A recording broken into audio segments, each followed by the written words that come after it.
If you disappeared tomorrow, most people wouldn't miss you. They would miss what you do for them. Pause on that. You're not valued for your presence. You're valued for your usefulness. The calls stop when the problems stop. The respect fades the moment you say no. And the silence that follows isn't accidental. It's diagnostic. You are not seen as a man. You are seen as a function. This is the fixer trap, and it's why some of the most competent men in the room are quietly invisible. There is an ancient law of power behind this. Utility makes you replaceable. Authority makes you scarce. One man understood this early and refused to stay replaceable. Napoleon Bonaparte. Napoleon did not begin as a ruler. He began exactly where many fixers begin, as a competent outsider, a small artillery officer, exceptionally capable, exceptionally useful. The French Directory used him to clean their messes, suppress revolts, win wars they couldn't fight themselves. Napoleon was their fixer. Then he made a decision that changed history. After his victories in Italy, he did not return power to the politicians who sent him. He organized territory, commanded loyalty, controlled outcomes. He understood a truth most men never face. Utility is a commodity.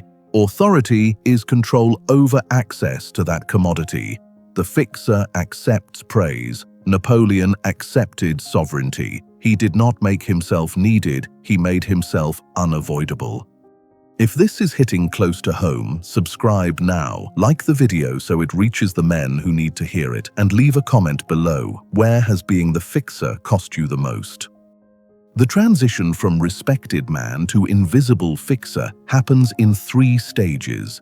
Stage 1, the transition to functionality. Your identity collapses into a role. You become the problem solver, the wallet, the emotional support. When you enter a room, people don't see you.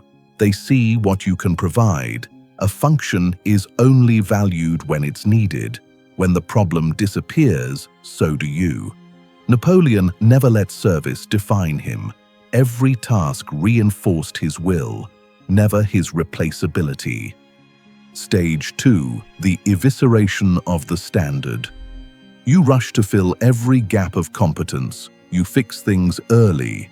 You prevent others from failing. And you teach a silent lesson. If I wait long enough, he'll handle it. A concrete example. At work, you solve issues before colleagues are forced to think. They stop developing judgment. Leadership stops seeing authority, only reliability. You remove friction. Friction is what forces growth. By doing everything, you lose the one thing that commands respect, the right to refuse. The fixer cannot say no because his identity depends on being needed. The authoritative man refuses often because his worth is already established. Stage 3, the erosion of the internal state. Your attention is consumed by external chaos. You're always reacting, always available, always depleted. The fixer asks, what does the world need from me? The authoritative man asks, what must I become unshakable? You starve the internal to manage the external. Energy fades, focus collapses, presence dissolves. Authority never chases, it attracts. This is not a shift from kindness to cruelty, it's a shift from availability to sovereignty. Step 1. Demand the ransom.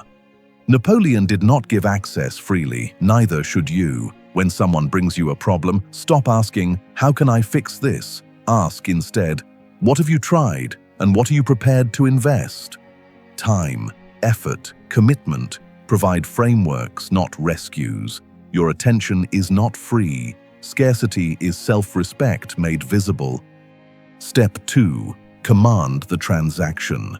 The fixer offers help hoping it converts into respect. It never does. Authority sets terms. Stop offering advice unless it's explicitly requested. When requested, make the cost clear. Investment creates ownership. Handouts create dependence. Anything cheap is disregarded, including you. Step 3. Define authority by what you refuse to fix.